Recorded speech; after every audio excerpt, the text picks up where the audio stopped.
6 o'clock, we'll go ahead and call the meeting to order.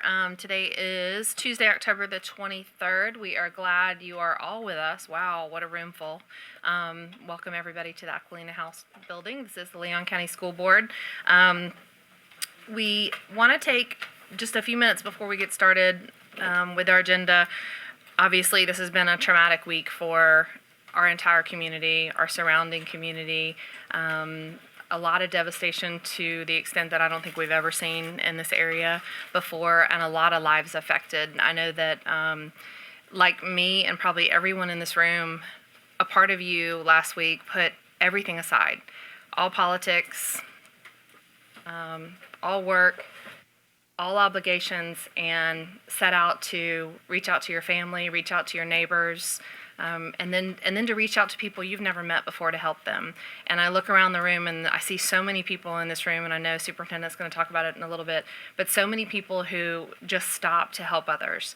And it was such an empowering moment to see our community come together like that and to support each other.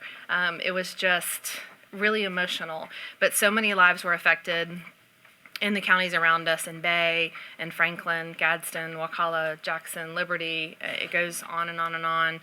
So many people's lives are still in disruption. Their family lives, their school lives, their homes are gone, and there were actually lives lost. So if we could take just a minute of silence, please, to remember everyone who's been affected this past week.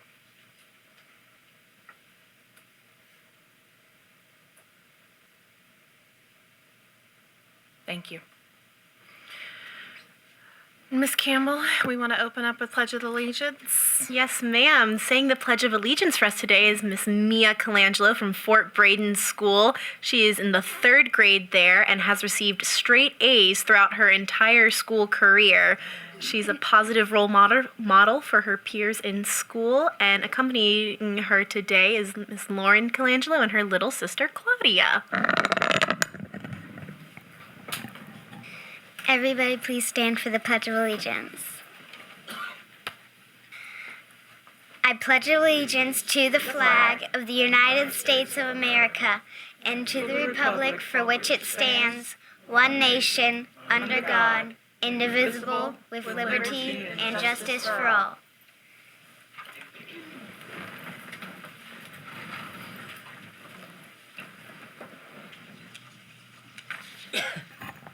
And now reading for us our thought for the day is Paola Verlage, also from the Fort Braden School. She's in the 6th grade there, and today she's accompanied by Adelina Ramirez, Jair Verlage, and Ruby, her sister. She's in the Brain Bowl, Beta Club, Art Club. She's an Avid, and she's also the Spelling Bee winner, as well as Tropicana Speech Contest participant, and she enjoys reading.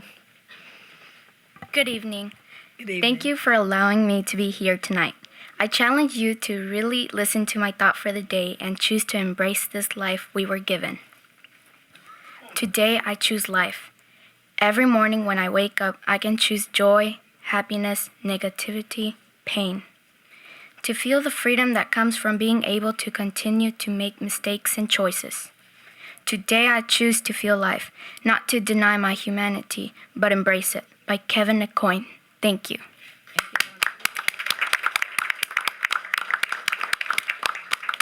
Beautiful thoughts. Thank you both. And if we could have members of the Fort Braden community, I believe Principal Jimbo Jackson might be here with us. There he is in the background. Family members, please stand. Of these lovely young ladies, please stand and be recognized. We're so glad you're with us tonight. You should be very proud.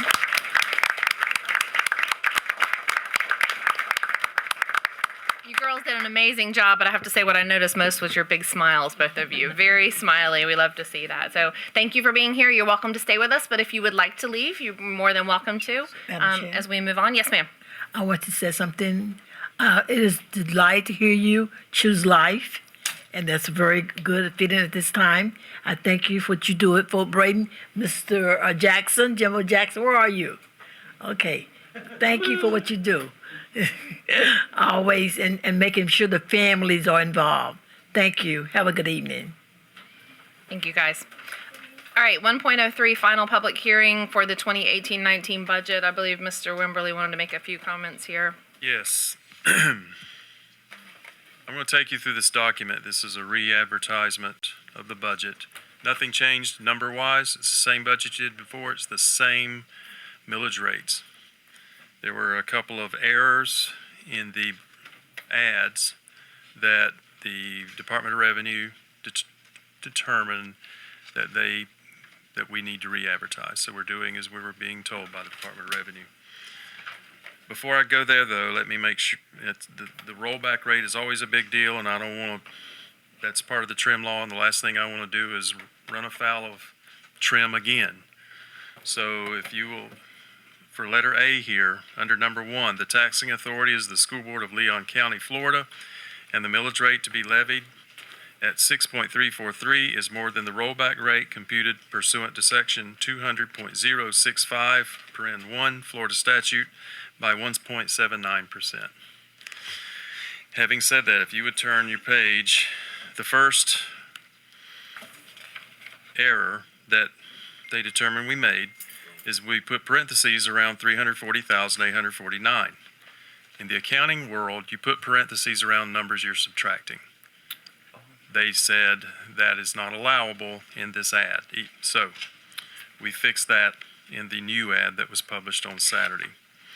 On the following page, the other piece that they found is, for some reason, we don't know what happened.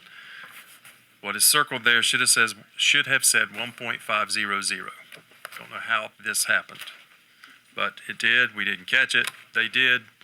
So because of that, on the following page, you will see the ad that was published on Saturday.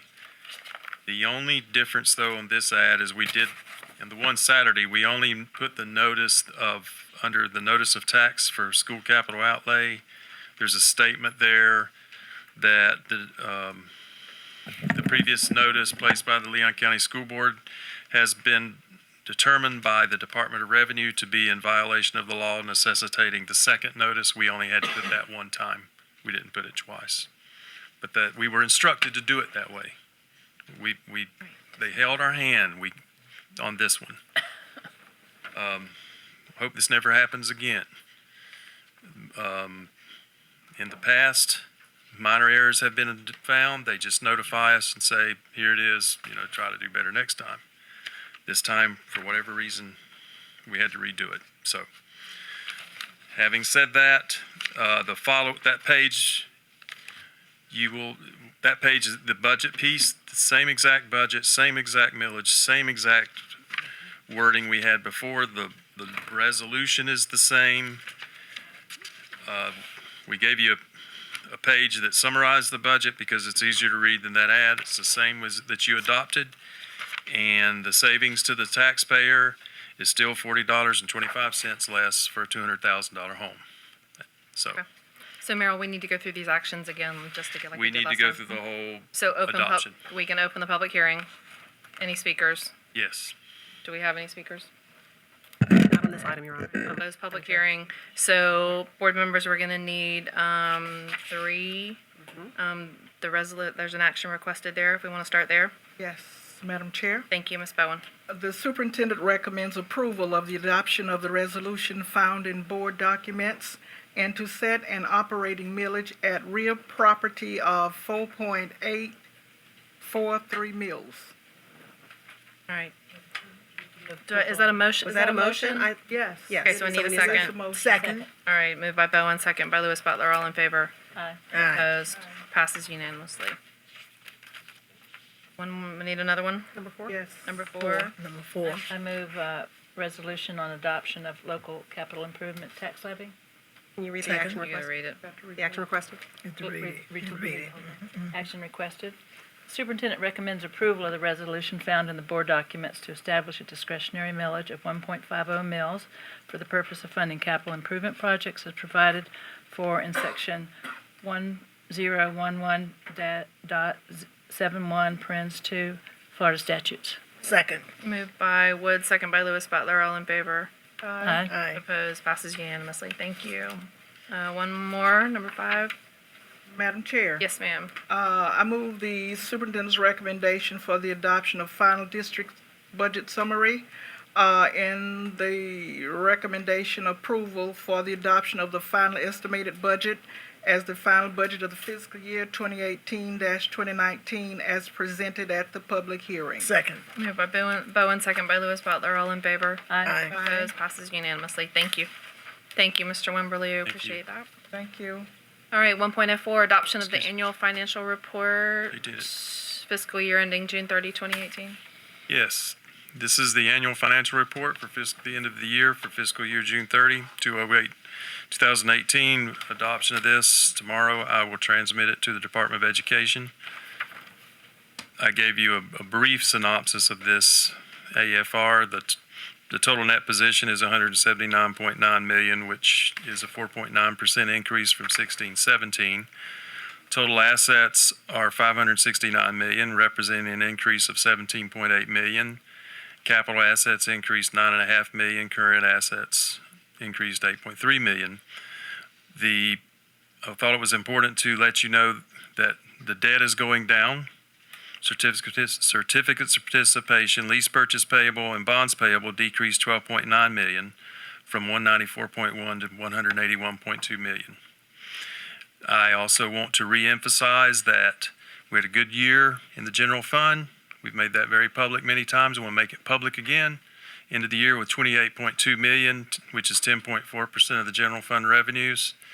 And a lot of that was plowed back into this year's budget, into recurring expenditures for salary increases and for materials and supplies at schools and for safety and all the things that are needed in this school district. The federal projects we received and spent 22.4 million for things such as IDEA and Title I, and the food service program spent 15.7 million. Their revenues total 14.4, but because of their excess profits from other years, they're required to spend down that on food service purposes, and they did. So that's where we are in this AFR. Thank you. And if I could just make a point of interest before we action, because of what we just witnessed this week, we see many school districts in distress and looking to their reserves for emergency purposes. I just heard today that 40 schools in Bay County are damaged. 40. Yes. And they're looking at a cost of $1 to $2 million per school. Now we can all do that math, and that's a lot of money. Students not returning, students coming to us that we weren't accounted for. So now more than ever is the time for us to really pay attention to that fund balance and our reserves. And we appreciate you guys and Superintendent for making that a priority. If that storm would have shifted just a few miles over, this could have easily been us. Absolutely. With that said, I think we need to read the action requested here, I believe. Yes, with a motion, someone. I'll be happy to read it. Thank you. Make sure I'm on the right one. It's under the adoption of, okay. Action requested, the superintendent recommends approval of the annual financial report and report of financial data and fund balance designation for fiscal year ending June 30th, 2018. Is that a motion? It's a motion. So moved. So adopt. So How about second? All right, moved by Wood, second by Bowen. moved. All in So favor? adopt. Aye. Opposed? Passes unanimously. Thank you. Madam Chair, if I Yes, may, and sir. I think y'all understand the reason we did this evening was because of Scribner's error in the ad, and by law, and the Department of Revenue pointed us out. We're going through this exercise again, which is not necessarily a bad thing, because given the circumstances after the storm, it reminds us we did some good work. We drove down capital debt.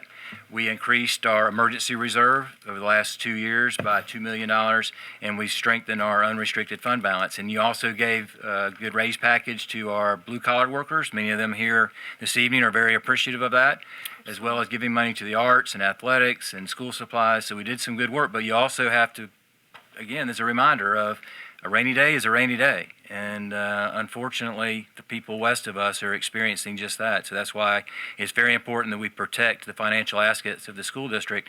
That's our job. And I can't thank Merrill and Naomi and all of your staffs for the hard work and effort you put into this. And losing Tamika at a key point in August, kind of put threw Merrill a curveball. He had to go out and sharpen up his pencil and get back in the game. But Merrill, I appreciate all the hard work over the last several months to get this AFR submitted to DOE. Superintendent Hannah, how many students that we receive from Northwest? So I get a daily update, and through today, we believe have 70 from Bay County alone that we've received, and some of those kids, as you I believe read in the media, are enrolled at Gretchen Everhart.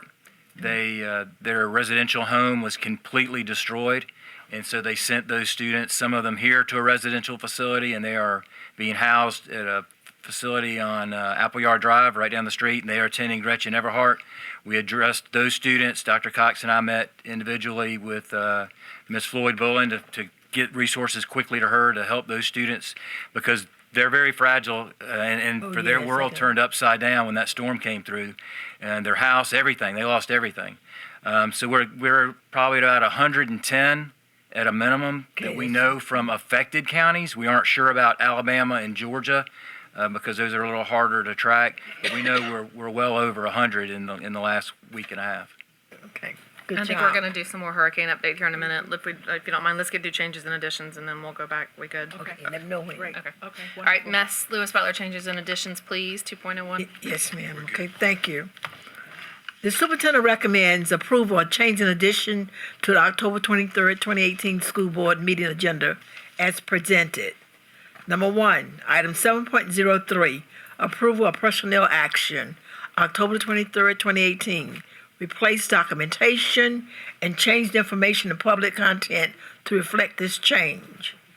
Number 2, item 19.12, the superintendent recommends approval of RAM Construction and Development LLC Guaranteed Maximum Price GMP contract for construction manager at risk for RFQ 424-2018 construction manager at risk services for Fairview Middle School Phase 4 Administration Food Service building out. Add contract documents and accurate contract amount. Number 3, item 18.03, certification of applicant seeking pre-qualification for bidding, LCSB construction projects. The expiration date on the attachment were wrong. This should have read 2019 instead of 2018. Number 4, add item 18.08, amendment to expulsion waiver from the September 25th, 2018 school board meeting. Case number was inaccurate at a prior meeting. Correct case number must be approved. 5, add item 19.15.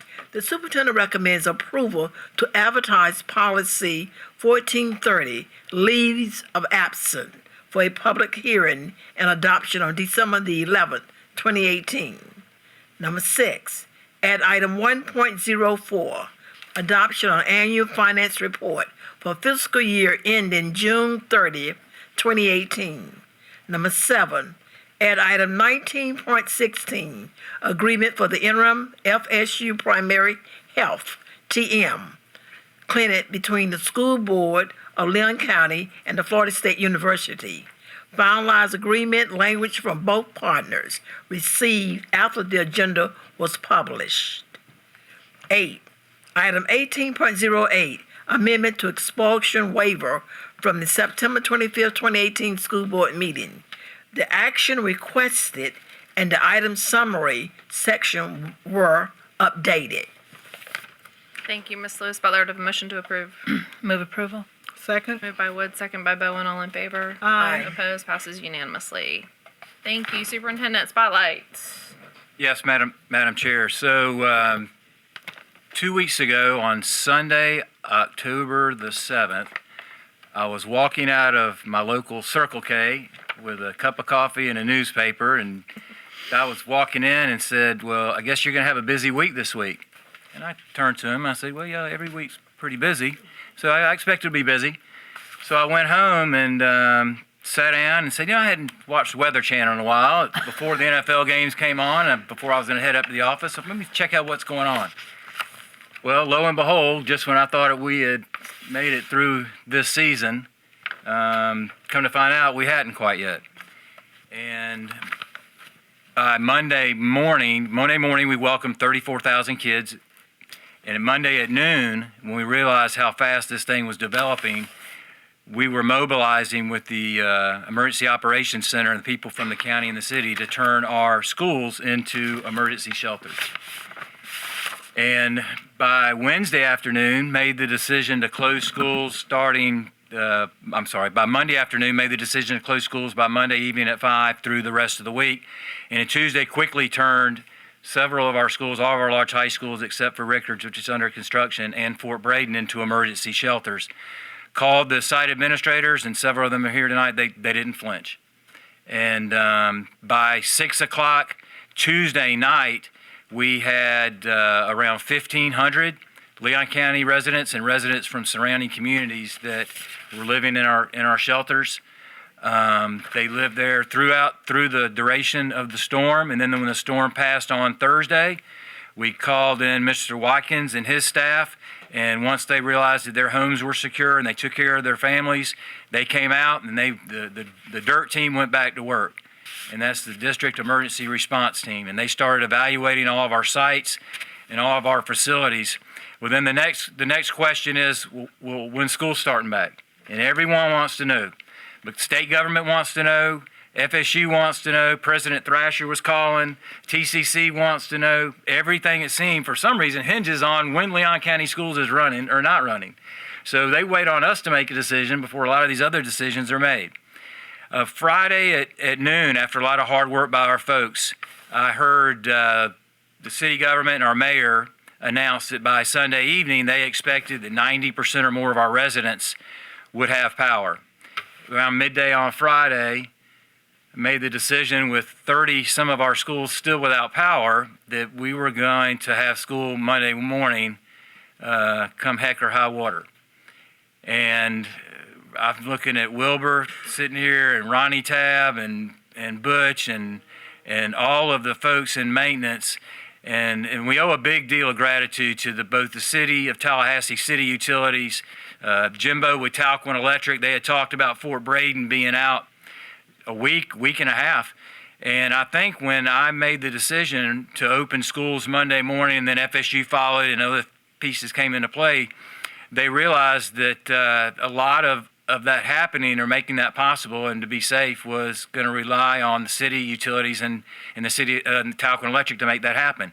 And so then it became like a numbers game, and Ronnie would call me at midnight, then Wilbur would call me, then Butch would call me, and 30 went down to 25 and 25 to 18. And then by the time we got to Sunday afternoon, we were down to 4. And then the last school standing was DeSoto Trail. Now, I'm not sure why DeSoto Trail was the only one left. Michelle Keltner felt special, not so much. But DeSoto Trail was almost like DeSoto Trail became Ferris Bueller. I went by the longest table, and we're all pulling for DeSoto, Mr. Hanna. We're waiting for DeSoto to come online. And I'm not sure if it was Butch or Ronnie or Wilbur, all three at the same time blew up my phone. DeSoto's back. We got DeSoto. We're at 100%. Yay. And on Monday morning, I got on a DeSoto Trail school bus and rode very carefully through neighborhoods and asked people to be patient. But by golly, we did it. And we would not have done it without many of the individuals sitting here tonight. And it made me so proud to be not only a citizen and a resident of Leon County, but to work for Leon County Schools. It just reaffirms what we already knew, that we have a lot of good people and a lot of good neighbors and a lot of good employees that are working with us and for us, and we're all one team. And it took a team effort last week. So at this time, I would like Butch and I see Billy and Alan and some of our principals here. If you would all stand up, because I'd like to publicly recognize you and to thank you from the bottom of my heart. So stand up.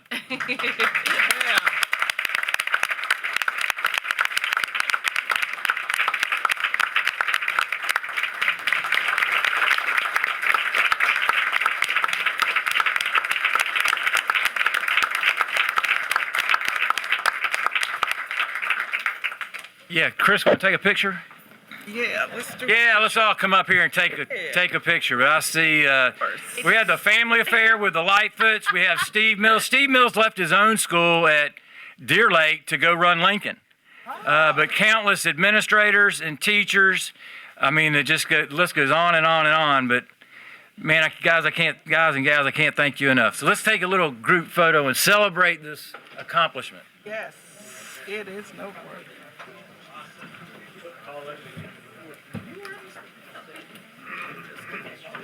Smile now, you did it. That's all right. You don't need a jacket.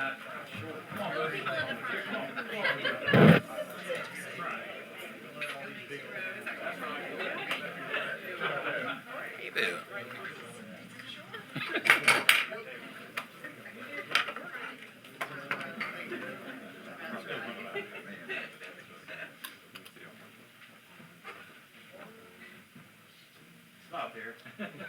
Must be a very wide angle.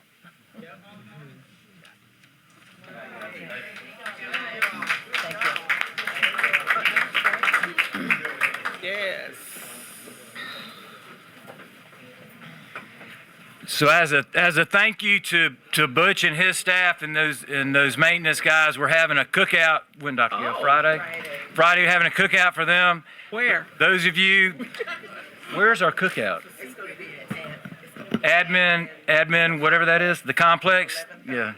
And now for those other folks that got to take care of children on Friday, I'm gonna come find you individually, so I could be coming to Fort Braden and Leon and Lincoln and Sale and Godby and all those sites. That's right. All right, and treat your folks. Right. And also, Superintendent, I mean, I was at Childs, and I know Alan, I know they were at Lincoln, Leon, but it was, some of our schools were not manned by Red Cross, they were manned by our staff. Yes. Oh, no. Let's be clear. It was us. None of them. It was all us. It was 100% I on walked us. in and I saw Bill Reagan's, and I saw the football coach at Childs, and I saw oh my gosh, I can't even. I walked in, it was all Childs employees in the middle of the storm, getting people in, getting dogs in, getting people settled. That's great. Our staff was completely on call. I just couldn't believe what links that our employees were going to keep these people safe. And in the two shelters. other people I have to, and I apologize, Madam Chair, that I have to recognize, and I have to tell a story about Manny, but James Howcroft and Manny were key to this decision. James assured me that we had the provisions to get kids fed on Monday morning, first thing, so he had his folks up and running on Sunday, getting prepared for Monday, and Manny with transportation. This is the true story. So we were consolidating shelters and trying to move everyone over to Sale so we could start cleaning those other schools over the weekend to get them ready for the students. And then Sale, we ended up coming back with a cleaning crew on late Sunday night. But we had some transportation issues, and there was an elderly couple that was at Fort Braden, and we needed to get them over to Sale. So I asked Manny if he could send a van. So I called the check, and I said, Jimbo, did Manny get the van out there to that couple that had come from Calhoun County, and they had lost everything? And he said, no, even better, Manny and his wife personally drove them over to Sale High School. And I mean, that's just what we do. And that speaks volumes to the people that work for us and the people in this community. And we don't wish that on our neighbors, but Manny, thank you. I mean, that was just an act of kindness and I'm sure those folks are forever grateful. Thank you, man. Two couples, two different couples. Yes. So thank you for that. And some of you may have noticed there's some school buses that were decommissioned that Indian River County Superintendent Mark Rendell called me, and anybody across the state's wanting to know how to help. They sent up three buses, and this is really cool. And we're going to look to do that this summer in Leon County. But they decommissioned 3 of their school buses, and they turned them into like mobile food trucks. And in the summers, they use those to disperse meals to impoverished neighborhoods and impoverished communities that they can feed kids in the summer. So I'm already thinking our wheels are turning, and I'm going to meet with Manny and James to see how we can do that in Leon County starting this summer. They sent their buses up here. I met them up here Saturday afternoon. And it was kind of funny because the guy from maintenance stopped and he goes, I'm here to meet y'all. And he goes, well, who are you? Do you work with the maintenance shop? I said, no, I'm the superintendent. He goes, you're kidding. I said, no, I'm superintendent. I got the keys to the place. But they were awesome. They drove those buses all the way from Indian River to Tallahassee, and we have them out here, and they have books on there for kids to read. And we sent out a call to action for all of our principals throughout the district for their students to bring in books, because a lot of these kids are still in shelters, they're still without power. So we thought, well, they can at least read, have some books to read. So Indian River set up a bunch of books and a bunch of coolers and supplies, and we are going to add to that effort. I know, Chris, I think we filled up your area, your staging area. We have volunteers from the Florida Lottery coming tomorrow and from FADS. Diana Rapallo and Senator Montfort's team coming from FADS to help organize these buses, and we're going to send one bus to Jackson County, one bus to Calhoun, and one bus to Gulf County. We talked to Bay, and they're just overrun right now with supplies, and they don't know what to do with them. But that was a coordinated effort, and a big thank you to Indian River for helping us in that partnership. It's really cool. But that's just, you never wish something like this to happen, but it really brings out the best in people. It does. And I couldn't be any prouder. Madam Chair? Yes, ma'am. Go ahead. Mrs. Superintendent, I could not either be any prouder for the way we came together as a community and as good neighbors to help each other out. And so you and your staff are to be commended for the kind of compassion that has been shown. And I am especially pleased that I have heard you say that the teachers are paying special attention to our students. This whole storm was very traumatic to them, and I suspect many of our students could be experiencing some trauma or some behaviors that might interfere with their academic functioning. And with the counselors that we have on staff, I hope that our teachers will continue to pay attention to any behaviors that might need to be referred for the kind of counseling. And along those same lines, the opportunity for our staff, your staff, to take advantage of the EAP office. This was the kind of thing in the daytime for some of us, you just don't see that. At night you hear it. But when you look out your window and you hear what sounds like a train, and there is no train, but you see the limbs falling, that kind of thing stays with you for a long time. And so I'm hopeful that we will continue the kind of caring, thoughtful compassion, as we look at the responses and behaviors, so that our students are covered through our counseling services, and that our EAP offices are the opportunity for our staff, should some of them need it. Because, many of us in this town have relatives who have been greatly affected by what is happening in our surrounding counties. So all of us are feeling the stresses. So I thank you for what you've done, and it's good to be in the All-America City and to be the neighbor outside of your particular doorstep and address. So thank you all. Well, and I appreciate that. On Friday, a lot of people were thinking, has he lost his mind? We have 30 schools without power, and you're going to start school back on Monday. I didn't think you were going to make it. Well, and we did. Thankfully, we did it. But for some people, it just doesn't matter. I mean, if you open school, you don't open school. But for me, it was getting our kids back to a sense of normalcy. Yes. And a lot of It's important. folks were having to go back to work. And if we didn't have school, then they have to make a decision. Do I stay home with my child? And if I stay home with my child, I'm not earning income to help. And a lot of those kids hadn't had a decent meal in a couple of days. So, I think all in all, we made the right decision. But man, having the power back on certainly saved me a lot of grief. So. It helped all of us to feel a little bit better, sir. Alva, can I say Yes, something? ma'am. I just wanted to thank you for your leadership, Yes. Superintendent. I mean, it takes a leader at the top to have the vision and the courage to make some of the decisions you made. Totally. And, people are always going to criticize you. Oh, you called off school for too long. Oh, you started back too soon. But you looked out what was for the best interest of our students. And you made those decisions, and they're hard decisions when you're at the top and nobody else can make it but you. And you did the right thing on so many counts. Yes, And I really appreciate thanking all the principals and the custodians and everybody who helped. Yes. But it takes leadership, and you provided that. And I just want to thank you for that. And if I may, real quick, and I'm sorry, because someone I leaned on heavily during this time up until the moment he ran over my mailbox was John Hunkiar. And John, I just... He committed an accident. No, but I mean that in all sincerity, except the mailbox thing. But I've really leaned on John in this time, and I can't thank John and Buddy Triquet and Jimmy Williams. They were up there. They were on, they call the Alpha Bravo shift. So at the EOC, either Buddy or Donald Kimler or Jimmy were up there at that EOC for 12 hours, like the midnight. Somebody had, I guess Jimmy's new, so he got the midnight shift every night.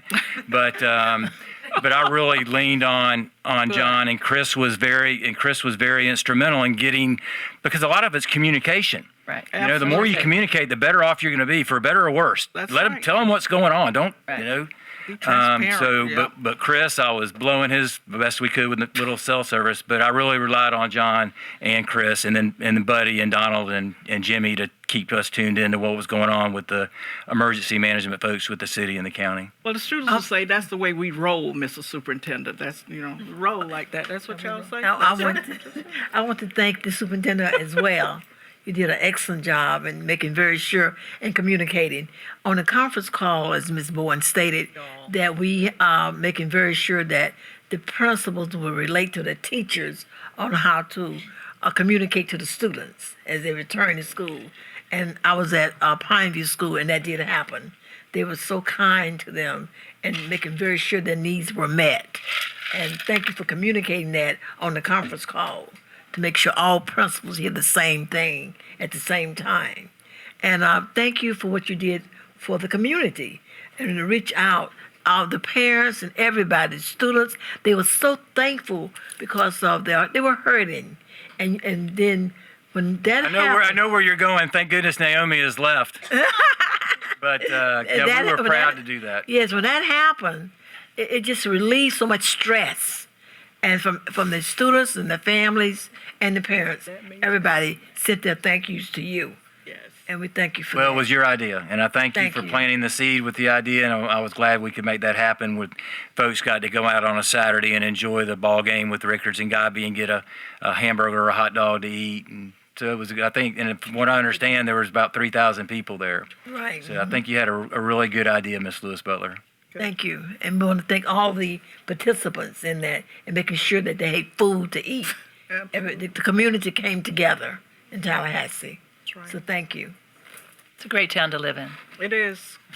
Good to So be for in the other 4.01, we could just say recognitions are all Leon County school employees and the city of Tallahassee. Yes, right? and the county. Right, in the county. And Talcon and In the just county. Everybody, it's a And the love churches, fest. It is a right. love And the fest. churches. And the yeah. churches. Yeah. Yeah. Forget the churches. And the Red Yes. Cross. Because when the shelters from the school decided to be ready for on Monday, we had to turn the families over to the churches. Who else didn't we thank? And the hospital. All right, so that brings us to 5.01, District Advisory Council. Dewana Moore, are you with us? Yes, she is. Okay. Oh, At the Love Fest. Love Fest. Yeah, I know. yes. Good evening. Good evening. Evening. The District Advisory Council had a meeting on October 4th. We had welcome and comments from our school board chair, Mrs. Striplin. Also, our student district advisory council member, Miss Abigail Hansen, came and gave comments as well. We heard from the Office of the Internal Auditors, Olivia Willis and Levitra Paul. They gave us a report about different things going on in the school and how we should conduct ourselves.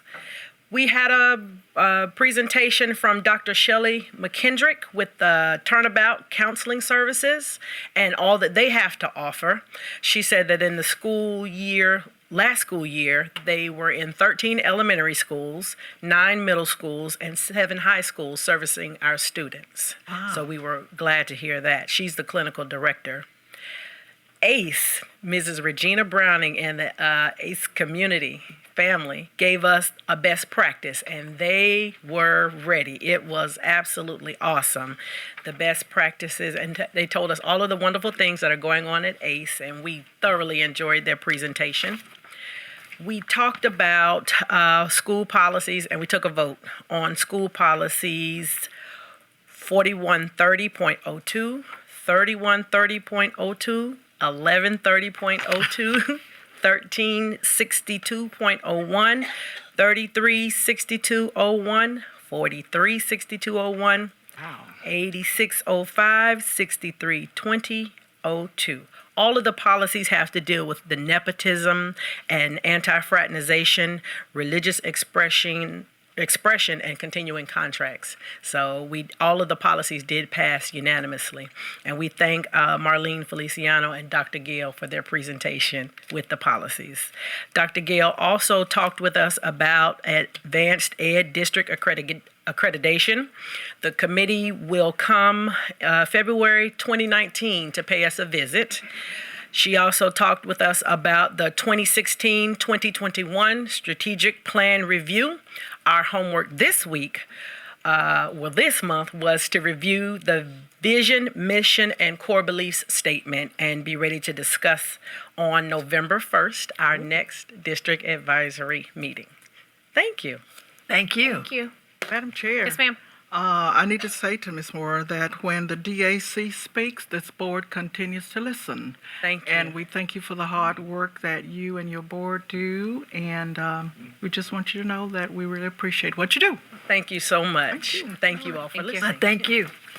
All right, 5.02 Student District Advisory Council, Miss Abigail Hansons are in the back there.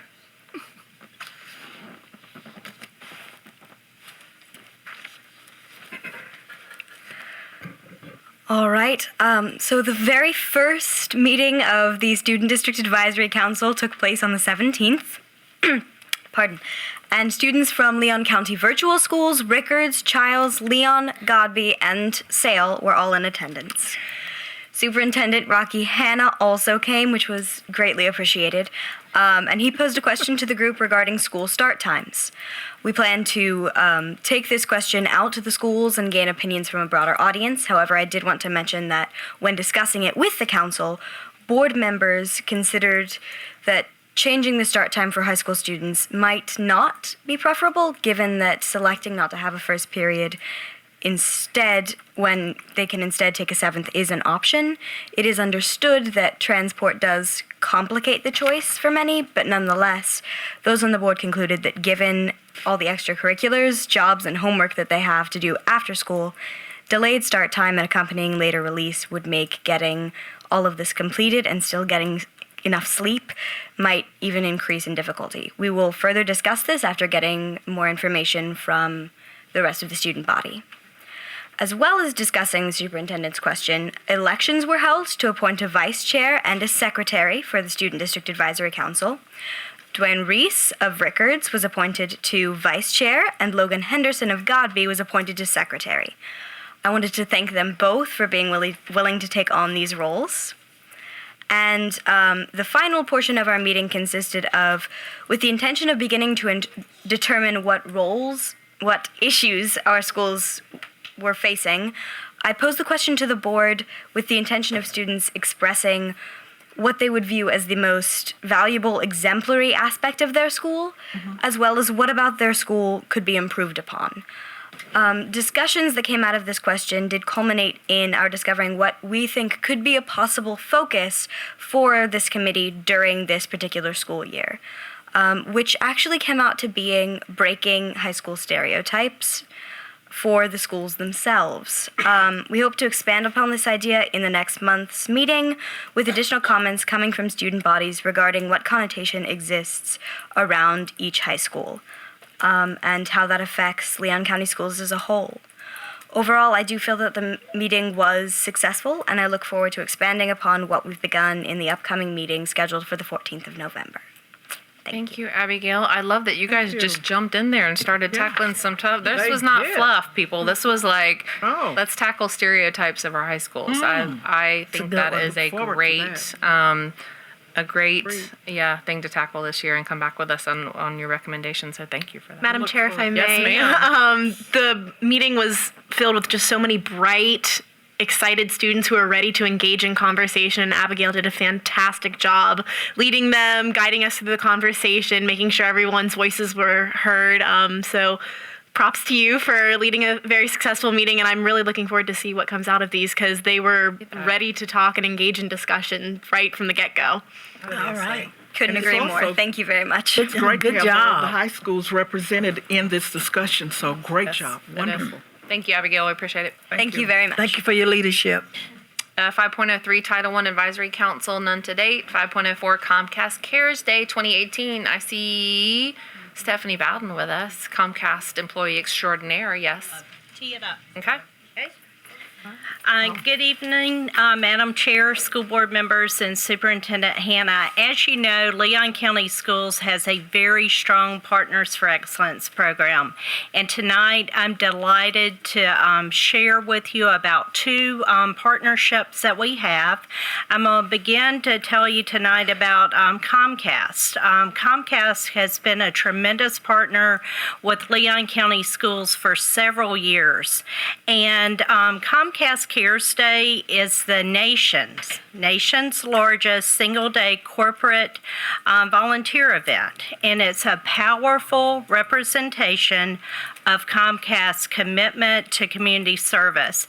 I heard today, I was scrolling through my phone at lunch, and Comcast has committed $700,000 in cash and in-kind donations to the Florida Disaster Fund. So that just really underscores their investment to community service and just their commitment to that. Several of our schools participated in Comcast Cares Day this past spring. We had Appalachia Tapestry Magnet School of the Arts, Astoria Park Elementary School, Augusta Raw Middle School, and W.T. Moore. A very familiar face is with us tonight from Comcast, Stephanie Bowden, and she is over government affairs and community investment, and she's going to tell you a little bit more about Comcast Cares Day. So, Stephanie?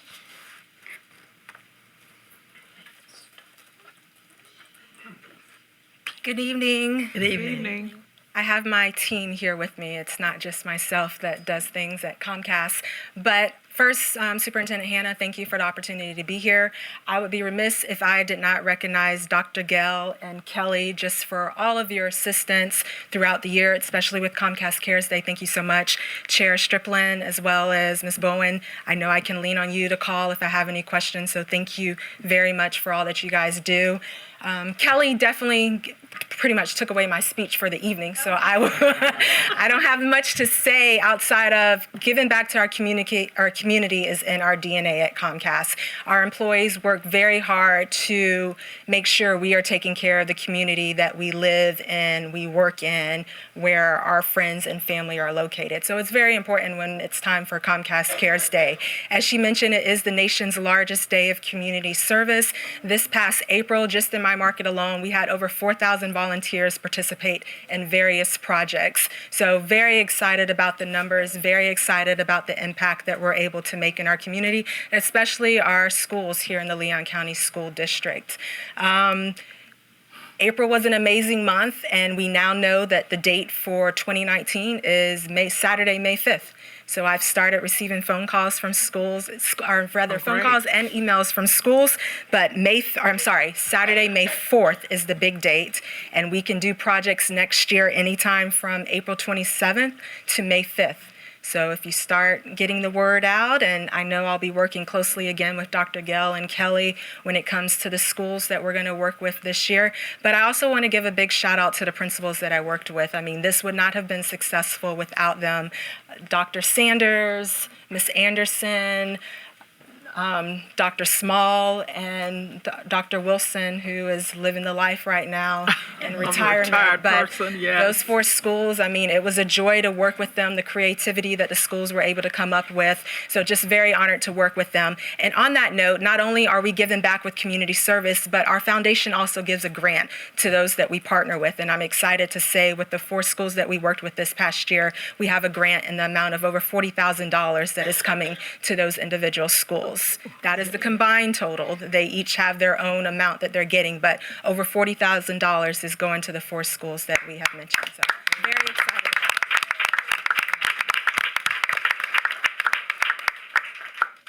And Dr. Sanders wants to just give a brief testimonial. Okay. So let's let her do that, and then we'll. Dr. Sanders is going to give a brief testimonial just from a principal's perspective, and then we're going to do a photo op with a ceremonial check. And what school does Dr. Sanders represent? Oh, I am. Good evening, everyone. Good evening. Superintendent and the board. I am Dr. Marcia Sanders, proud principal of Astoria Park Elementary School, and I see up here our our tile, and just excited about Comcast Cares and the partnership that we have with my great friend Stephanie over here. This year, we had the awesome opportunity to do something that was quite unique at Astoria Park, and it was called Parkland Hearts. After February the 15th, where we all were just grief-stricken with the tragedy that took place at Marjorie Douglas High School down south. We did a wonderful project with all of our students where they had the opportunity to make hearts and write on the hearts sincere notes to the students, to the community of all of those that were affected. And we were able to give over, I think, almost 2,000 hearts. All of our students, all of our parents, all of our community, everybody participated, drawing hearts. Also, Comcast Cares also gave us all T-shirts, the green T-shirts, and we did something that we wanted to do very special. There's a picture right there.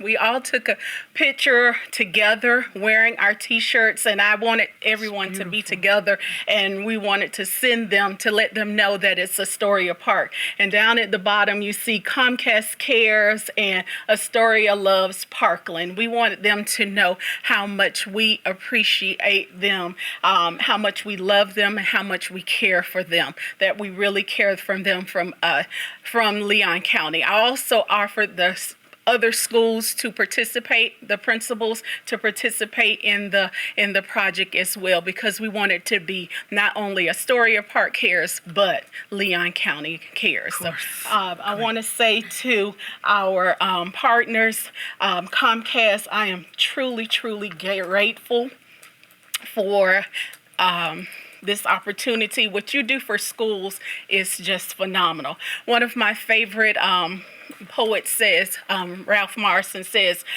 consider how fortunate you are and consider it often. The more you count your blessings, the more there will be to count. And so I thank you all from the bottom of my heart for making sure that schools have different resources. We plan to use our cut of the profit to purchase our marquee, something that I've been hoping for our school, and also upgrading our APPN. We need total restructure for our cameras and infrastructure in our program. So we're going to use some of those funds to do that, and I want to say thank you, thank you, thank you. Thank you. Thank you. Fresh from If the I could Thorpe. just a minute before we take a picture.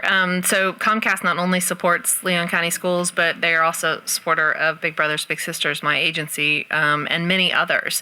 Comcast is the kind of company that puts their money where their mouth is. I mean, they are giving back to this community in a mighty, mighty way. And I can't even imagine what you guys have been through this last 2 weeks. I mean, you talk about in crisis, people want their internet back. They want their Wi-Fi back. They want their cable back. Yeah. Want it all So back. I can't even imagine the teams of people that have come in. In fact, we had one at my house, and I think he was from Ohio or something. So the ripple effect has been enormous. I know you guys. So just grateful y'all are here tonight for just a moment of appreciation, because you're very much appreciated. So thank you. Thank you. And the Thorpe Street corridor continues to be represented. And Comcast has always been there. I thank you for what you do for their families. Oh my God.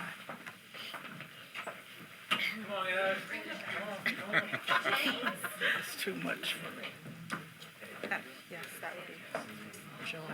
He's the man.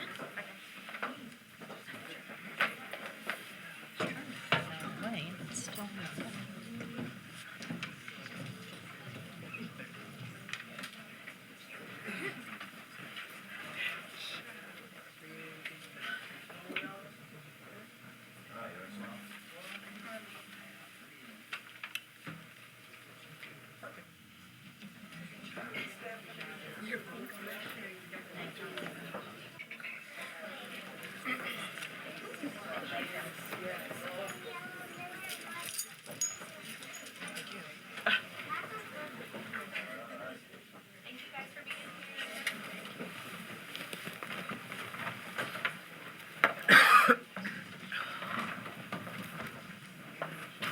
great program.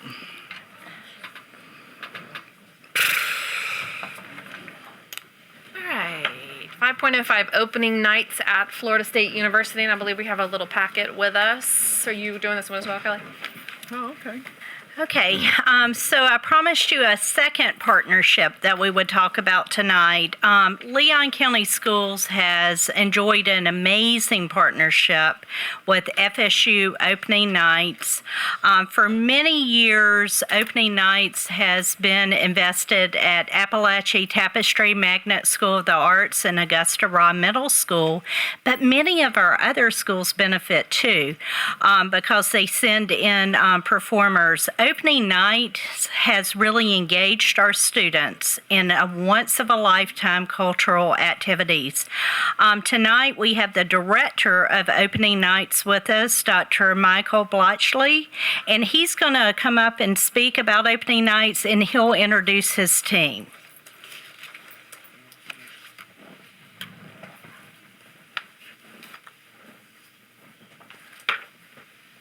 Good evening. Good evening. Superintendent, board members, thank you. Not only for what we've heard this evening that was occurring over the last few days that we've all lived through, which speaks for itself at a certain level, but thank you for what you do year-round. The heavy lifting happens oftentimes when people aren't looking, and you accomplish it. On behalf of Opening Nights, with me tonight is Lori Elliott, our Marketing and Communications Manager. Lori, if you'd please stand. And Calla McNamara, who is our Education and Engagement Manager. Calla? Opening Nights in Class is our new brand. We are lifting what we've been doing in our outreach to a new level, and we're just beginning that climb. Materials you have in front of you include the season brochure for Opening Nights, our first program that has Hanji Wang on the cover, listing all of the Opening Nights in class activities, which I'm going to go over in just a moment in greater detail, magnets that have the entire season listed on the magnet itself, coasters that we're getting out into the community to keep carrying our word further and further throughout Leon County, business cards for myself, for Lori, and for Calla. And I want you to have our business cards because this is the beginning and not the end. Your ideas, your suggestions, your comments, your criticisms, your opening of other ideas is extremely welcome, and I encourage you to submit those ideas that you have to us. There's an example of Opening Nights in Class materials that were created by the Florida Center for Reading Research. We recently, last Wednesday, did the Prague Philharmonic Children's Choir. Their completed worksheets are some of the materials you have with you tonight. This year, Opening Nights will be in 9 Leon County schools. By the end of the season, we will have reached an approximate 2,000 Leon County schools. We're reaching out to the hearing impaired community at 4 different Leon County schools with one of our upcoming programs. We're working closely with secondary music teachers in the county to invite their advanced flute, clarinet, and cello students to join the Florida State University College of Music students sitting in on master classes for those particular instruments in a college setting. We are thrilled to be a part of a Leon County School Principal of the Month program where we are awarding each winner with a night out with Opening Nights, which will include 2 gold section seats to a show of the VIP parking, drink tickets for the refreshments, and a restaurant recommendations.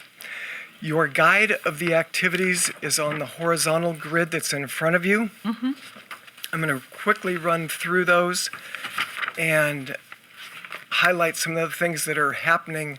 We could not do what we do without the corporate and community sponsors. Our education outreach sponsors include AT&T, Walmart, St. Joe Community Foundation, Centennial Bank, Audiology Associates of North Florida, COCA, and the Florida Autism Center. We lost one of our performances with Graham James as a result of Hurricane Michael, and that was going to be in Lincoln High School, but we will replace that in a future season with another artist. We were able to get one performance of Graham in, an artist from New Zealand, but lost the school activity in the second performance. Prague Children's Choir, last Thursday at Raw Middle School, Centennial Bank Series coming up with Tallahassee's local talent, the new 76ers. They will be performing for 3rd, 4th, and 5th graders at 3 Title I schools, November 1st at Bond, November 6th at Woodville, November 7th at Sealy Elementary. With the help of the sponsors from Audiology Associates of North Florida, Mandy Harvey, the deaf singer that you might have seen on America's Got Talent, is going to be in performance and also doing an outreach activity for a number of our hearing impaired students, also the ASL students, working with Florida State University's School of Communication Science and Disorders. We are working with students from Swift Creek, W.T. Moore, Lincoln, and Sale, and that activity will be on Friday, December 7th. Right after that, one of the very, very strong international ensembles, the Soweto Gospel Choir, will be performing at Godby High School. Yes. We hope to have the Bond Elementary Swahili population joining us for that particular event. We're working on getting transportation for that taken care of now. Part of the St. Joe Community Foundation has the Barefoot Movement. They will be at Cobb Middle School, and with band students from Exclusive doing a master class on December 13th. Help from the Florida Autism Center along with funding from COCA, Parsons Dance Company. David Parsons, the artistic director out of New York City, one of the most prominent contemporary choreographers, found that there were a number of people that weren't being included in the arts presentation in our country and found a way to expand that horizon by creating a sensory-friendly performance which can take people on the autism spectrum, instead of sharp and extreme lighting changes or sound changes or rapid movement changes, everything has been softened so that a young person or a person on the autism spectrum can experience dance. I had the privilege of working with David's company in a Veterans Administration hospital where he went into a number of the veterans who were suffering from PTSD that were not in any way able to really engage in dance or whatever, and they did hand motions and began to engage the veterans just in upper body shifting and moving. He's an incredible artist and very, very gifted in terms of reaching populations we normally don't think of in the public setting. They will be at Gretchen Everhart School on January 11th, working with 21 select students in three groups of 7 to make sure that everybody gets an opportunity to experience this particular outreach. The Saturday at 2 o'clock, we have a matinee that will be the same sensory-friendly performance for anybody in the community to attend at a greatly discounted price.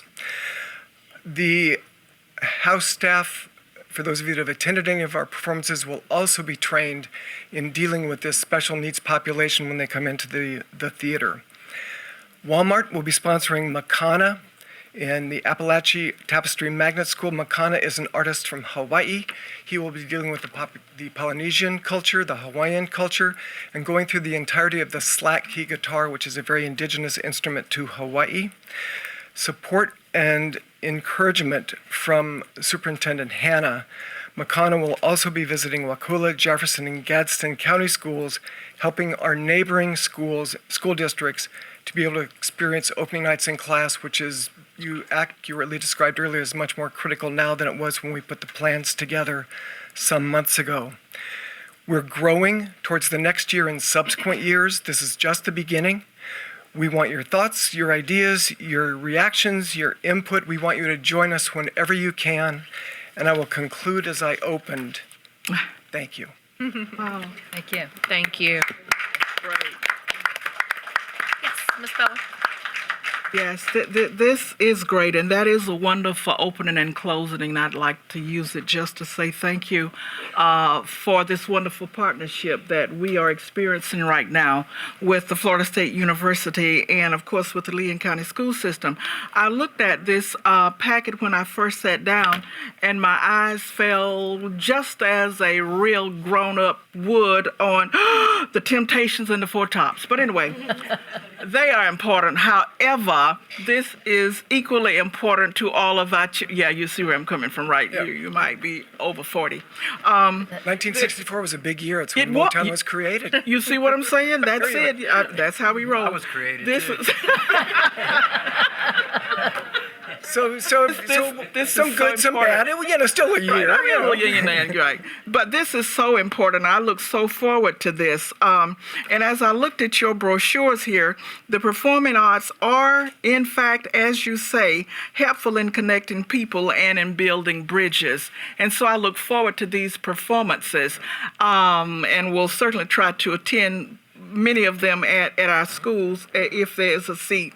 However, I'm not as familiar as I'd like to be with the barefoot movement. Could you speak to that just a little bit? I'm familiar with everything else. I'm What going is to that about? ask that Kala join me and that Okay. Lori join me. Lori, because she's the person behind the visuals that you're seeing, Okay. and she can talk a little bit about it. And Kala is the one who does the connectivity between, once we get the artist set and the different schools. She is directly involved with the new 76ers. She can speak to that. I will also say I'm just now in my 11th month here, so I've had to have sort of a rapid learning curve. Okay. Everybody's been wonderful at giving me the support that I've needed to be able to get the outreach program to the level, and we're carrying it forward, so it'll be the same level as the program. We've got a small staff. There's only 5 of us, but we do everything that we can do to make it work, and your outreach, what you do by opening the doors, is critical to that process. Cal, if you'll do New 76ers. Thank you. Tell them where you went to school, Calla. I went to Leon High School. Go Lions. Oh. Okay. But she's a product of our public schools. Let's just put it that Wonderful. way. Good job, everybody. Making us all very proud. That's great. The new 76ers are a local folk band, and they actually came together last year and developed something they always wanted to do is develop an educational program to go along with the music that they play.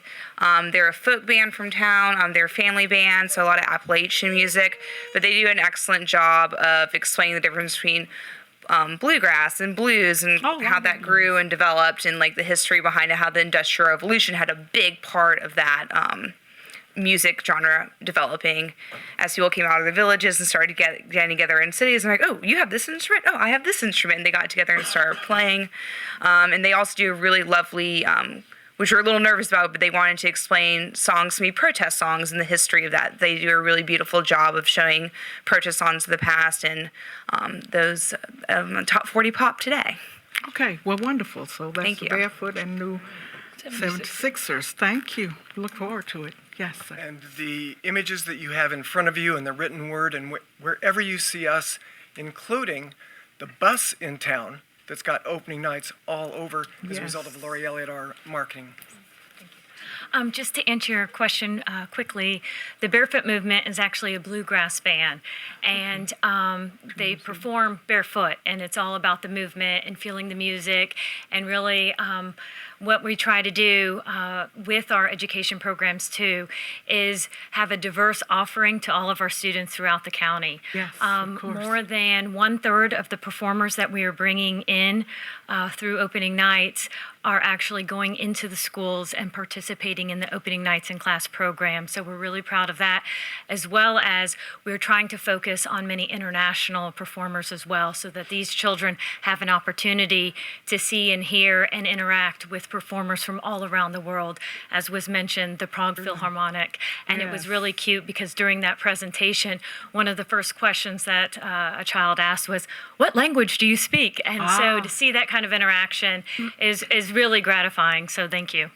Great. It's wonderful to broaden the perspectives of our students. Good job. Thank you guys so much for being here tonight and for bringing all of that Yes. art into our school system. great. Thank you. Well, also, let's add this, because all they asked was access. They didn't ask for money. They didn't ask for it. Just access to our kids. I mean, I'm just blown away. Wonderful. Every other group comes in, Need some money. there's an ask, there's a there, and for you all, the there was just Right. access to our kids to expose them to the arts, and I think it's absolutely amazing, and we're very grateful. We consider ourselves part of your team. Wonderful. Thank you. Thank you. Thank you.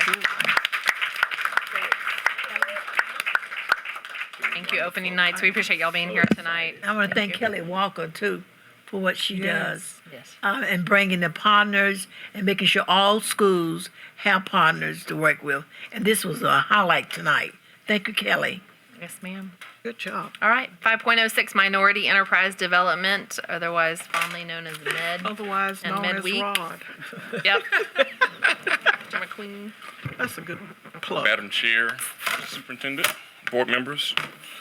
Ask the superintendent if he'd come down and join me if we present these proclamations. While he comes down, I want to give everyone a brief background on what Midweek is. Midweek was designated by President Reagan back in 1983 to recognize the accomplishments and the outstanding work for minority businesses in the community. And here in Leon County, we call it Big Bend, we've established a committee, which is a local consortium of agencies and businesses to where we, Leon County Schools, the Office of Economic Vitality, Florida State's Office of Supplier Diversity, Office of Supplier Diversity, FAMU Small Business Development Center, along with Tarquin Electric. We all come together and we form a committee where we recognize 3 outstanding businesses for their accomplishments in entrepreneurship and community outreach. This week was moved as the result of Hurricane Michael, and so it actually is going to be next week, the 29th through the 31st, which you guys are all welcome to come and attend. And just to give you a brief highlight on the upcoming events, we have a kickoff reception next Monday at 6:30 at the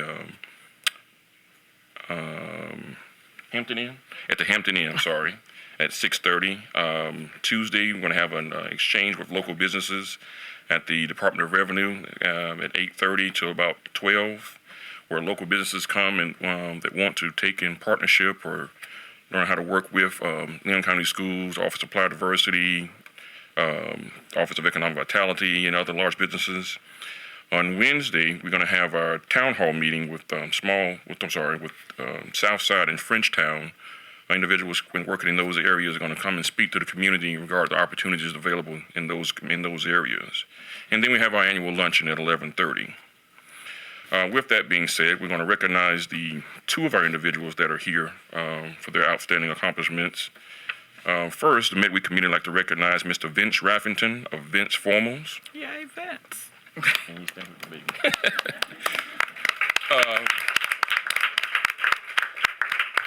Mr. Raffington is being recognized this year as Minority Business of the Year. Mr. Raffington is the owner and CEO of Vince Formals, a Tallahassee's mainstay, since 2010. In 1986, Mr. Raffington started his formal wear business on the Casinos Formal Wear in St. Petersburg. And in 2010, Mr. Raffington seized the opportunity to control his future and became the owner of Vince Formals. Mr. Raffington provides a diverse of tuxedos from world-known designers. In addition, Mr. Raffington also serves the community by providing tuxedos for worthwhile organizations and community outreach. He also provides tuxedos for the Gretchen Everhart senior graduates and for the young men at Boys Town, North Florida. Yes. I was advised by one of my colleagues that I'm not supposed to read this last paragraph, so I'll let the superintendent read the paragraph here. You better give me your glasses. I think lots of us have been fitted by Vince, right? Yes. Right. I'm serious about the glasses thing.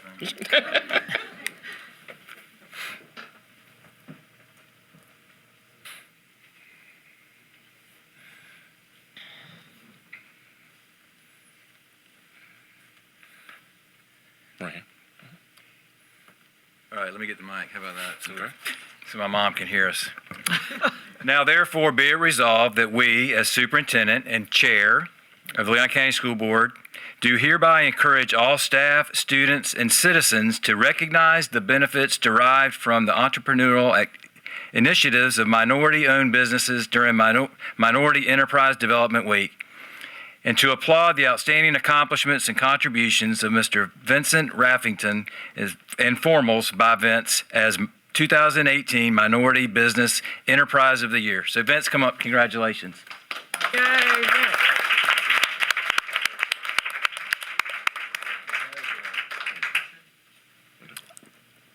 If you need somebody to hold that baby while you're No, while you're speaking, you just let us know. I think we got a line. Actually, Madam Chair, I think Vince probably wants to tell us who that is he's holding and why. I mean, he's a proud grandpapa. That is a One and cutie. only granddaughter. See what I'm saying? So, 7 months next week. what's her name, Vince? Give us the important stuff first. Your business will be all Tristan right. Elise. She's beautiful, Vince. Thank you. You're welcome. She looks like her mother. Okay, yes, she Mother does. looks like me, so I won't say anything else. Okay. You want to take one individually? You want to take one at the Take end? one collectively with everybody. All right. Good. The baby's mother can come with you since we know that she's played a big part. I mean, the grandmama, if you don't care. I'm just saying. They're going to give some more out first, I think. Oh, trying to help you out, Vince. The next recipient that's here with us tonight, actually he's not here, but he did send a representative, Mr. Roy Moore of Piggly Wigglies of Tallahassee and Quincy, and he sent up the Miss Willie Miller. All right. This is a brief bio from Mr. Moore. Mr. Moore is the owner and operator of Piggly Willie's Supermarkets of Quincy and Tallahassee in the Big Bend area for over 20 years. Mr. Moore is recognized by the state for being an exceptional employer for people with disabilities. Mr. Moore is a member of 100 Black Men of Tallahassee, the Tallahassee chapter of the NAACP, Gaston County Men of Action, the 220 Quarterback Club, which is a FAMU booster club, and he's a board member of the Gaston County Vocational Technical School. Wonderful. Mr. Roy Moore, and I'll let Mr. Superintendent read the. Now therefore be it resolved that we, as superintendent, chair of the Leon County School Board, do hereby encourage all staff, students, and citizens to recognize the benefits derived from the entrepreneurial initiatives of minority-owned businesses during Minority Enterprise Development Week, and to applaud the outstanding accomplishments and contributions of Mr. Roy Moore of the Piggly Wiggly Supermarkets of Quincy and Tallahassee as the 2018 Reggie Roll Economic Development Champion of the Year. Wonderful.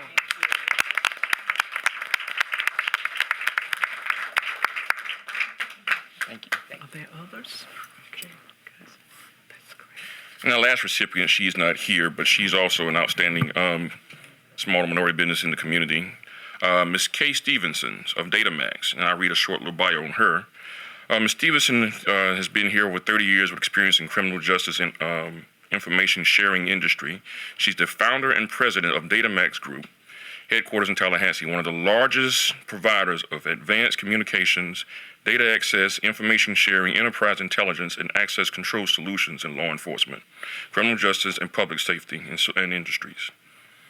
Ms. Stevenson currently serves as executive committee on the Integrated Justice Information Systems Institute Board of Directors, Board of Trustees for Florida State Research Foundation, Advisory Board for the Florida State University Computer Science Development Center.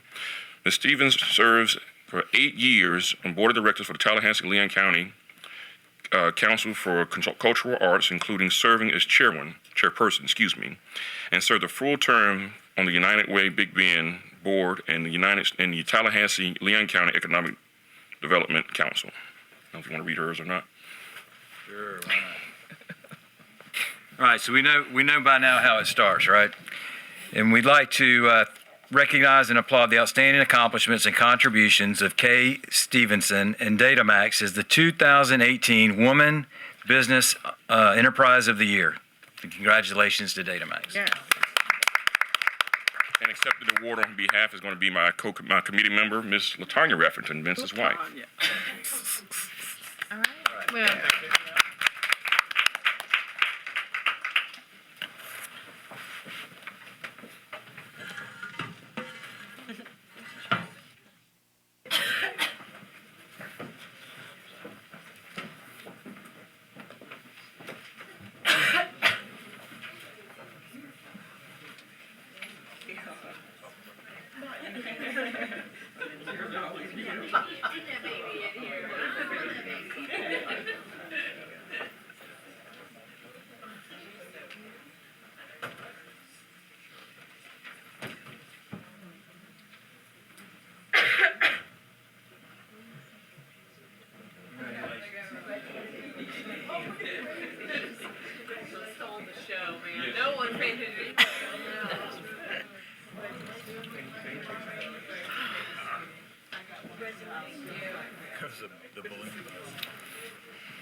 Madam Chair, Yes, ma'am. may I just please commend Mr.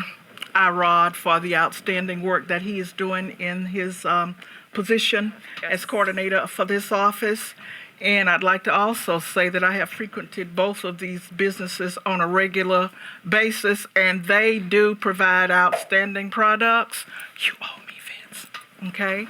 Thank you. Little shout out. Congratulations to you all. Thank you for being here tonight. Yes, We thank you. appreciate it. Yes. And thank you, Rod, for taking the time to recognize Yes.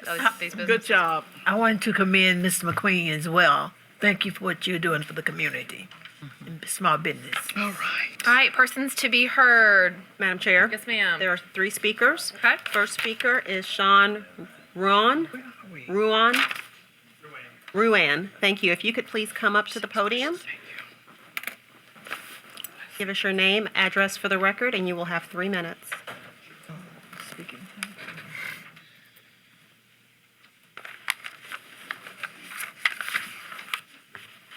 Good evening. My name is Sean Ruane. I live at 3607 Altoona Drive.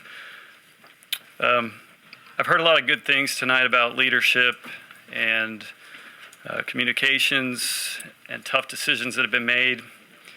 And I hate to rain on the parade, but there's been some lack of leadership, some lack of good decisions, and lack of communication by the transportation department specifically. I'm the parent of 2 children who ride the school buses here in Leon County. I have an elementary school daughter and a middle school daughter. They're in the back here. You're probably aware that I've made multiple appeals to the transportation department concerning safety issues about the middle school bus stop for my daughter. All of those have been denied based on issues that were not pertaining to safety when my whole concern was related to safety. And I'm not happy. You all have made some mistakes. If you carry out plans to move stops towards dangerous roads or to eliminate stops altogether, you're going to compound the errors that you've already made. My daughter rides the middle school stop that picks up at Thomasville and Tallahassee Drive. This location is unsafe in comparison to the stop that my other daughter gets picked up at, the elementary school. Same county, same bus system, 2 different stops for 2 girls that come out of the same house. There are some facts I'd like to read from the appeals that I've made that have fallen on deaf ears. Within your own policies, general criteria for bus stops include a subsection that advises children should not cross hills or obstructions to visibility to reach their home or to the bus stop. Both of those criteria are violated by the bus stop that my daughter goes to. Transportation Route Planning Section 8610 advises bus stops shall be designated at the most reasonably safe location for the area being served. This is not the most reasonably safe stop. You have another stop that's already in existence that my younger daughter goes to. It works perfectly fine. There's never been an accident, an incident of any kind.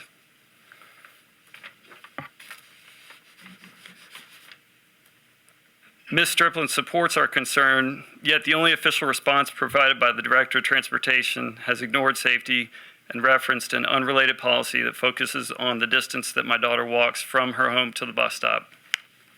That is not and has never been one of my concerns. It's never been put in writing or even voiced to him, but that's the only response I get. An email response from the Director of Transportation, Mr. Joannis, shows that he cannot explain why the elementary school bus stop is within the neighborhood, but the middle school bus stop is at a dangerous intersection.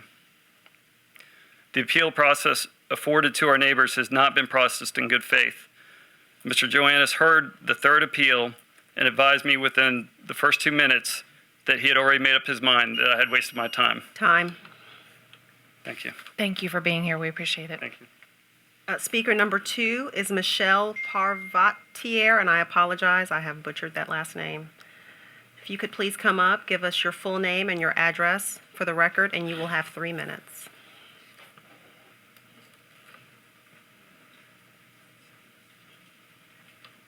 Hello, my name is Michelle Parvatier. My address is 3612 Martinwood Court. I was recently recruited here from LA to serve as faculty at Florida State University. I'm really excited to be here. I think Tallahassee is a wonderful place to live. I'm so excited to have my family here. I cannot tell you. I'm a parent of children who use the Leon County's school bus system. We've never had bus systems in my entire life, so I was super excited about this. But you are aware of the recent denial of the stop relocation appeal for my neighbors, and I'm here tonight to tell you I support them, and I don't want any more plans to have stops at dangerous intersections. Thomasville Road terrifies me. I wouldn't let my kids near the 405, but it's really not that's much different when I look at it. I've seen 4 to 5 major accidents since I've lived here for the last 3 months on Thomasville Road. It's very frightening. So my daughter rides in the middle school bus and so she has to go stand at the intersection at Thomasville Road, and my son goes to the elementary stop. If someone would observe me from the outside, they would conclude I love my son more than I love my daughter. Oh, I actually love my son a lot more than my daughter because I put my daughter in harm's way every day that she goes to school. I'm disappointed that the Mr. Hanna and Mr. Johannes has not taken this request seriously. I read the appeal. The appeal is very well laid out. It states all the dangers. It states the concerns. It provides a very, very reasonable explanation of how we can fix the problem without much change in cost and much change in time of kids on the bus. I feel this comes from maybe a small-minded thinking that if we fix the unsafe condition for your children, then we will be expected to fix the unsafe conditions for all the other children in Leon County, and this is clearly not acceptable. I just ask you that let me go to work every day and not worry about my daughter and my son who will be riding that bus the next year. I want to serve you, and I will do the best job I can. Help me. Thank you. Thank you for being here. The third speaker is Kathleen Hauer. If you could please come, give us your full name and address for the record, and you will have 3 minutes. I was going to say 30 seconds. I'm sorry. 3 minutes. Hello. My name is Kathleen Hauer. I live at 2397 Tallahassee Drive. I am the parent of 2 children right now that rely on Leon County bus systems. My third one will be starting next year in kindergarten. I'm concerned, trying to be proactive about this, of their safety in the future of riding the middle school bus. Thomasville Road is an awfully busy road. It is dangerous. I don't understand why we have to wait for something to happen before we make a change. We are proactive about our children's education. Why can we not be proactive about their safety? Currently, they pick up at Altoona and Tallahassee Drive. There has not been an incident there. We have lived in the neighborhood for about 4 years.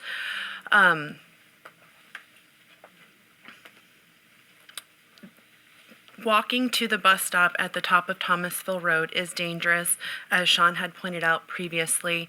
There is an abandoned house right there at the top. The nearest house that is occupied is about 630 feet from there. There is a lot of woods around that there is evidence that there are people living in there. With the issues today of child abductions and child trafficking, this is a huge concern of mine, although it is a couple of years away. I would just like you guys to consider maybe even coming out to the neighborhood to look at the bus stop to understand what our concern is. Some bus stops aren't feasible for the bus to turn around. Our neighborhood is a bit different. There is a way in and a way out of the neighborhood for the bus to turn around. It wouldn't take very much for them to make a right-hand turn down Tallahassee Drive to pick up the students right where the elementary school students are. On top of the safety issue, there are 12 registered sex offenders within a 2-mile radius of this stop. Again, with the abduction and child trafficking, that is a huge issue throughout. It is a safety concern. I just don't understand why we have to wait for something to happen before a change is made.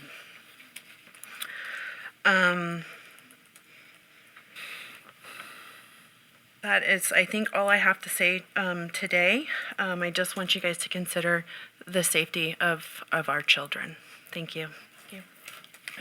Thank you. Thank you all for being here tonight. I think you brought some things to light that maybe we weren't aware of, so I appreciate you coming out here tonight. Thank If I may, Madam Chair, I'd like to thank them as well.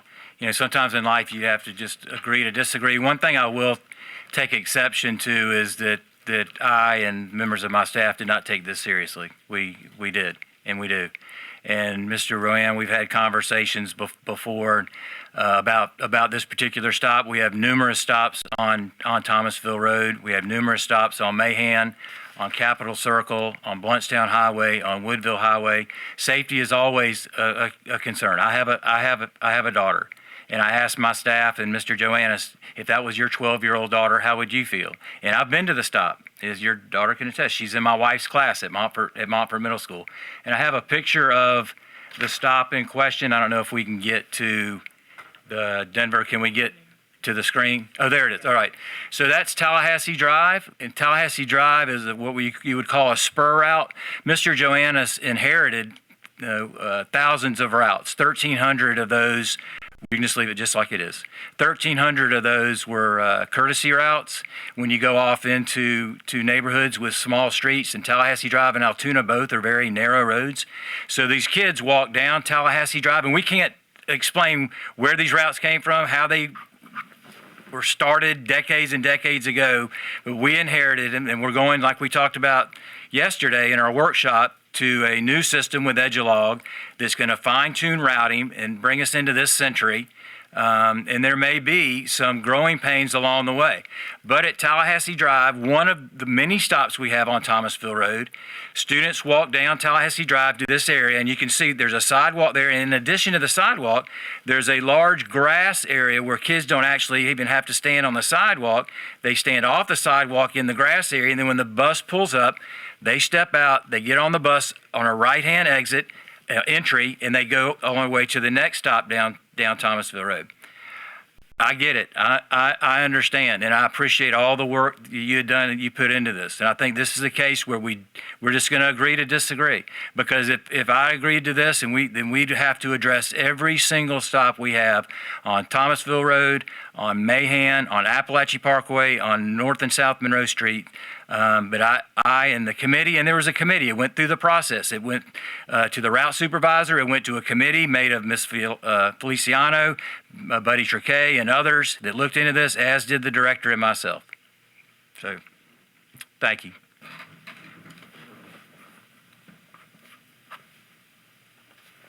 All right, thank you. So that brings us to the consent agenda. Do I have a motion to approve? Move the approval of the consent agenda, Madam Chair. Second. Moved by Bowen, second by Wood. All in favor? Aye. Opposed? Passes unanimously. Down to 19.01. I believe we have policy revision package that we discussed at length yesterday at the workshop. Yes. So do you want to just read? Quick overview. Just read what it is. Do we need more discussion? No, So I need to ask you that question. How would you like to proceed on this? Since we went into each one of these in detail, you just want them to tee it up again as a reminder, and then if there are any questions or follow-up from yesterday, basically? I would say just a brief summary, Dr. Roach, for the public about why this is happening and what it's doing, and a few sentences. But I think there was we had no concerns. We knew that this was being done for the right reasons, and I don't think there's anything. Yeah. Yes, this is basically a policy package, a discipline policy package. It involves 8 policies. Basically, 5500 student code of conduct, 5611 due process rights, 5610 we're asking to be removed altogether because it's addressed in other policies. And then we have proposed a new policy, 561006, which is the expulsion process. It stands alone. It explains explicitly what the expulsion process is. There are 4 other policies that are affected by this revision that we have done, which is dropout prevention, alternative education programs, health services, suspension and expulsion of of disabled students, and then confidentiality. And basically what we've done is taken verbiage that was embedded in other policies and put them appropriately within these policies where they should have been all along. Basically, this policy package clarifies our policy language. It reflects states and federal requirements. It outlines all the students' due process rights as well as compliance, brings compliance district-wide, and it removes the redundant language. Thank you. And again, this is a motion to approve to advertise. Do I have a motion? Yes, you do, Madam Chair. Move the approval to advertise. Second. Thank you. Moved by Bowen, second by Lewis Butler. All in favor? Aye. Aye. Opposed? Passes unanimously. Thank you. 19.02 is a public hearing and adoption. So yes, Madam Chair, this is the policy, the nepotism policy that we created that has gone through the advertisement period and now is up for public hearing and adoption. Okay. Open public hearing. Madam Chair, no speakers. No speakers. Closed public hearing. Move approval. Second. Moved by Wood, second by Lewis Butler. All in favor? Aye. Opposed? Passes unanimously. Proud of this policy, and thank you for bringing it Yes. forward. It's excellent. And I believe you heard comments also from the DAC that they had also discussed at length this Yep. this Right. particular Yep. packet of policies. Right. Yes. And there was no comment from the DAC on this policy. There was Unanimous approval. unanimous approval, so that was good. Mm-hmm. All right, 19.03, public hearing and adoption for, Anti-fraternization, Madam Chair, this follows with the nepotism policy. So we'll lead the state now. We'll be the first. We'll charge hard, and but I think you've made the right decision that we needed to address both of these areas, both the nepotism and anti-fraternization. And these policies will send a clear message to our employees about what's expected and what's not.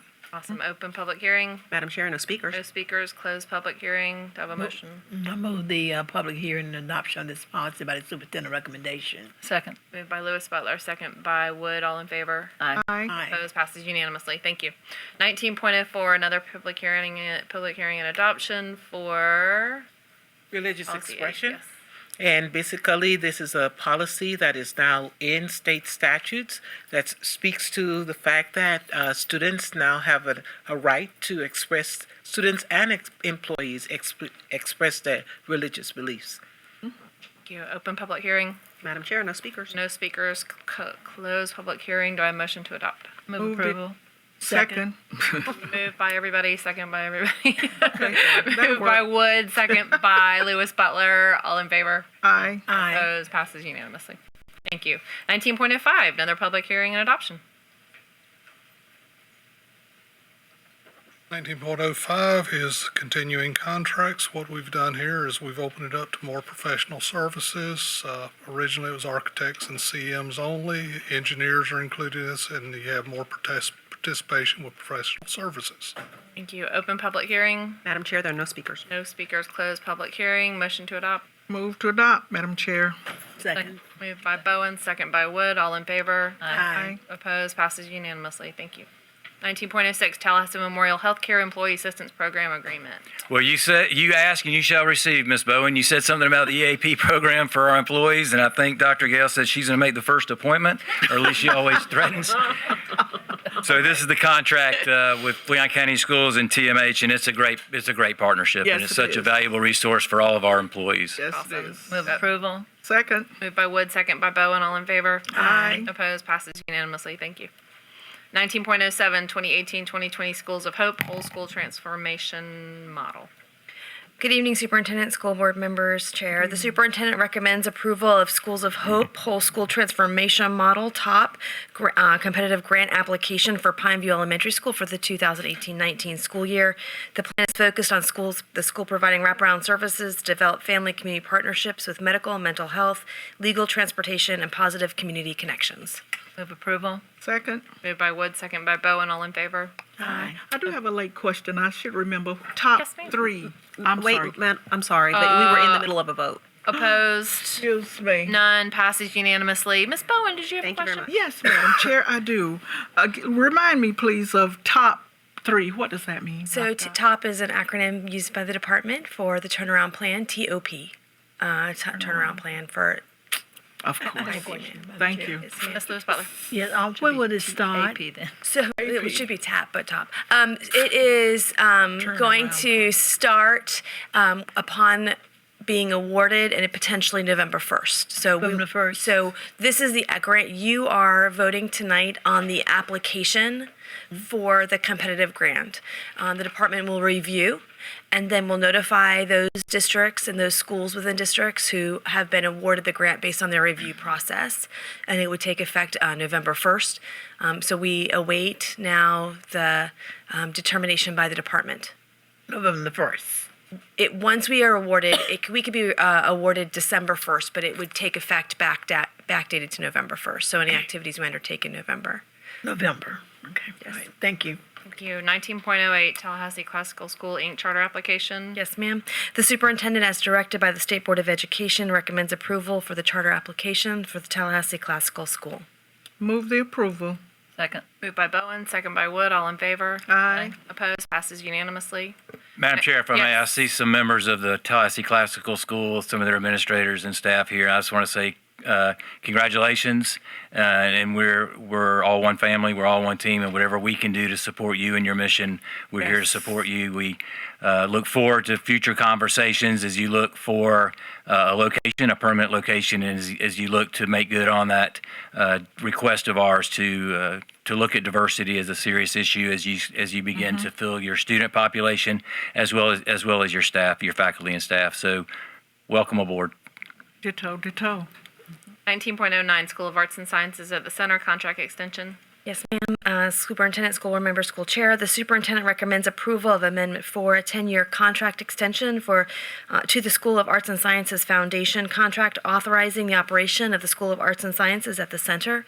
This is pursuant to Florida State Statute 1002.331(2)E.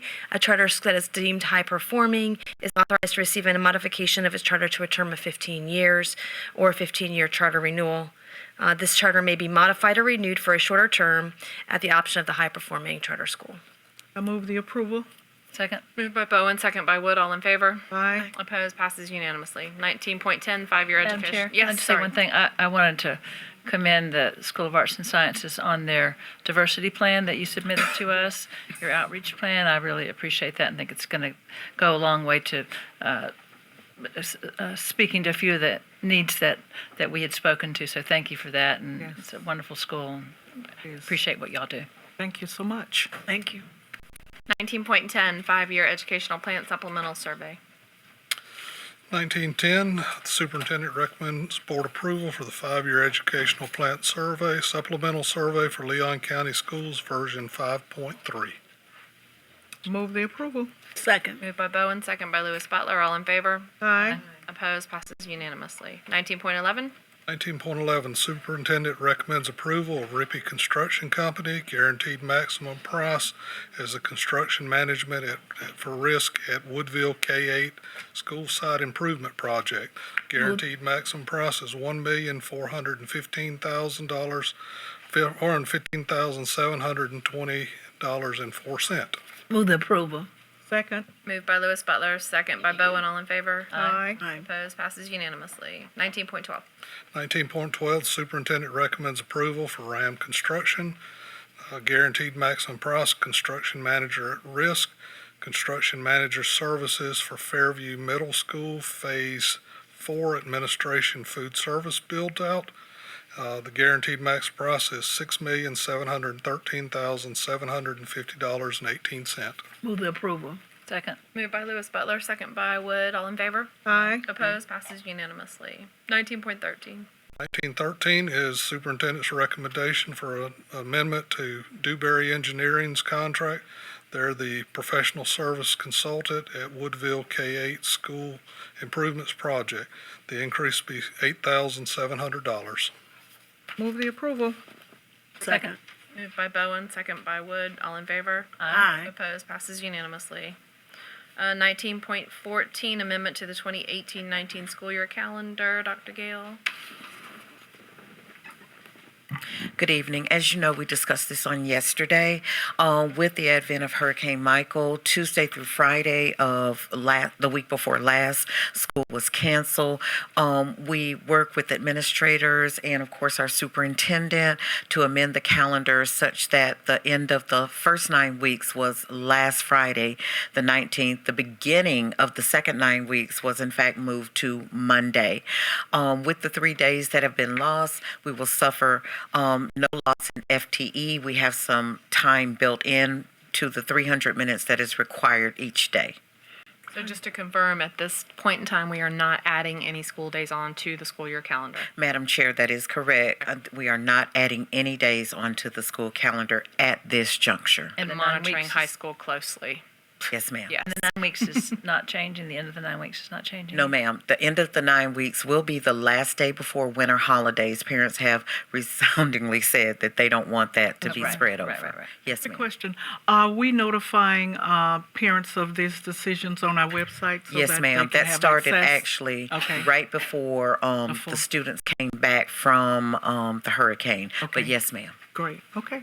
Listservs. Good job. Move Thank you. approval. Second. Moved by Wood, second by Bowen. All in favor? Aye. Opposed? Passes unanimously. 1915. Madam Chair, if I may, item 1915 addresses Leon County Schools Policy 1430 and removes the safety net, for lack of a better word, term, safety net language that was added to that policy to protect any elected superintendent or school board member, and returns that policy language back to as it was recommended by Neola in 2012. Move approval. Second. Moved by Wood, second by Bowen. All in favor? Aye. Opposed? Passes unanimously. 19.16, agreement for the interim FSU primary health clinic between the school board of Leon County and Florida State University. Good evening once again. As you know, we've entered into a community partnership school here in Leon County with Sable Palm Elementary School. The health clinic that is being built by FSU College of Medicine is right down the street from Sable Palm, and you can see progress every day. Yes. However, with our agreement with FSU, they've asked if they can have an interim clinic at Sable Palm, which will only serve the needs of Sable Palm students until the full clinic is open and operational for the entire community. This is just an outreach of their partnership with the FSU College of Medicine. Move approval. Moved by Lewis Butler. Second. Second by Wood. All in favor? Aye. Opposed? Passes unanimously, and we're very excited about that. Yes, we are. Another great know. partnership of people just wanting to come to give to us. Yes, this is what we need. Crazy. We need it so bad. It's All right. needed at Sable Palm. Good job. All right, 20.01, upcoming meetings. Business meeting and then note reorg, November the 20th. Reports from board liaisons, 21.01. Anybody? None to date. Superintendent's comments. I've talked enough tonight, Madam Chair. Thank you. Continuing concerns from board members. New issues from board members. Well, this isn't really a new issue. It's an ongoing kind of thing for every October. And so we are attired in pink tonight in observance of and support of Breast Cancer Awareness Month, in keeping with our desire to be of support for those individuals who may be dealing with breast cancer or cancer, both men and women in a way. And so we have the superintendent here in a beautifully pink and gray tie, accompanied with his black suit. And what color is that shirt? A beautiful shirt that matches it.